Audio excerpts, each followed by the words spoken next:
अथ तृतीयोऽध्यायः।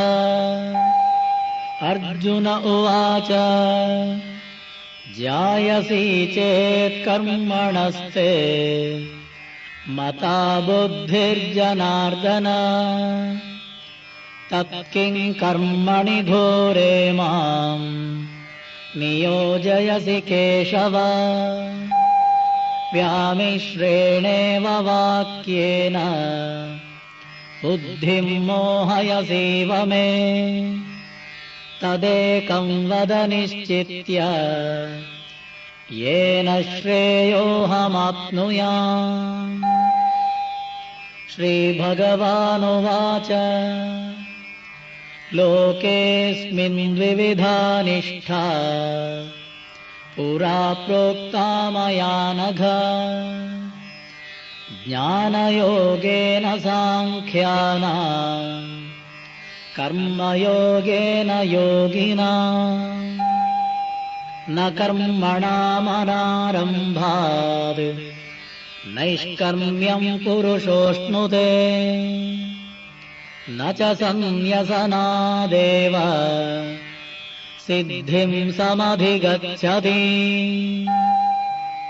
न हि कश्चित् क्षणमपि जातु तिष्ठत्य कर्मकृत्।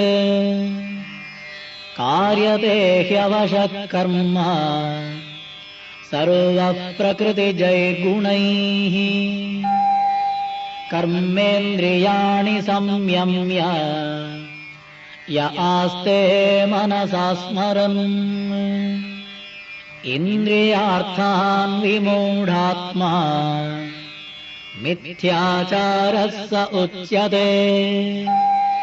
यस्त्विन्द्रियाणि मनसा नियम्यारभतेऽर्जुन कर्मेन्द्रियैः कर्मयोगम् असक्तः स विशिष्यते।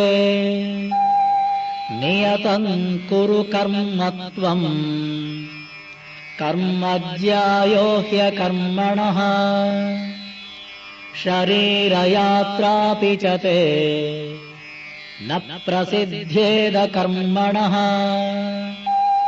यज्ञार्थात् कर्मणोऽन्यत्र लोकोऽयं कर्म बन्धनः। तदर्थं कर्म कौन्तेय मुक्तसङ्गः समाचर।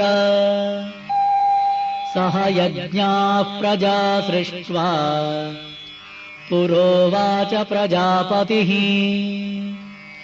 अनेन प्रसविष्यध्वम् एष वोऽस्त्विष्टकामधुक्।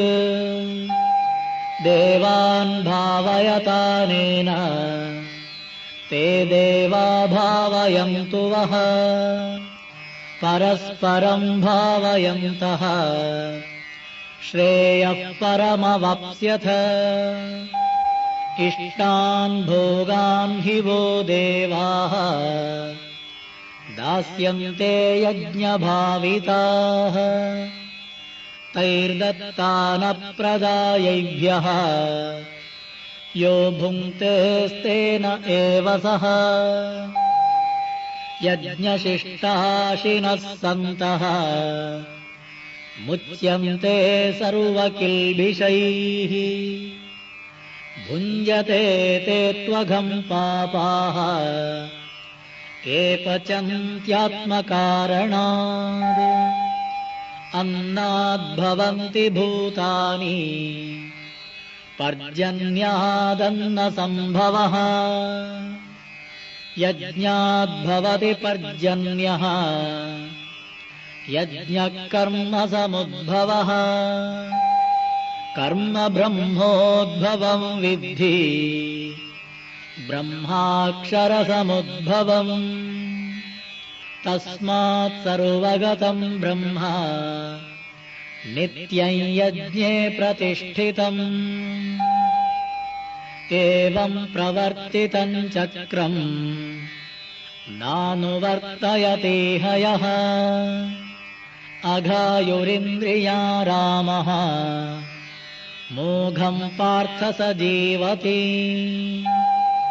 यस्त्वात्मरतिरेव स्यात् आत्मतृप्तश्च मानवः आत्मन्येव च सन्तुष्टः तस्य कार्यं न विद्यते नैव तस्य कृतेनार्थः न कृतेनेह कश्चन न चास्य सर्वभूतेषु कश्चिदर्थव्यपाश्रयः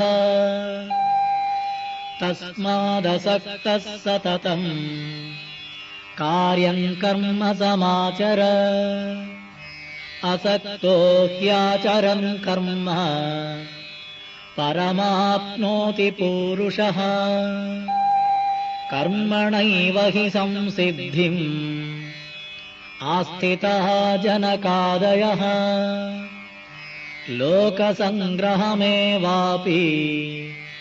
सम्पश्यन् कर्तुमर्हसि यद्यदाचरति श्रेष्ठः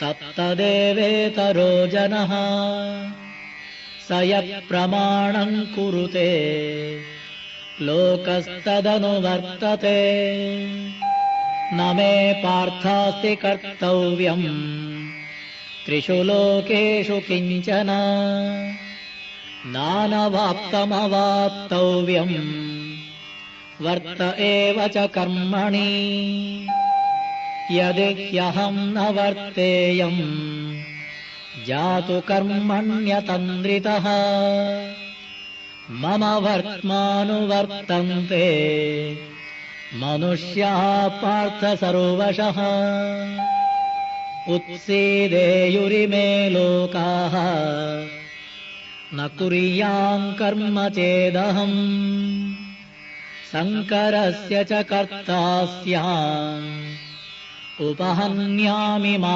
प्रजाः सक्ता कर्मण्यविद्वांसः यथा कुर्वन्ति भारत कुर्यात् विद्वांस्तथा सक्तः चिकीर्षुर्लोकसङ्ग्रहम् न बुद्धिभेदं जनयेत् अज्ञानां कर्मसङ्गिनाम् जोषयेत् सर्वकर्माणि विद्वान् युक्तः समाचरन् प्रकृते क्रियमाणानि गुणैकर्माणि सर्वशः अहङ्कारविमूढात्मा कर्ताहमिति मन्यते तत्त्ववित्तु महाबाहो गुणकर्मविभागयोः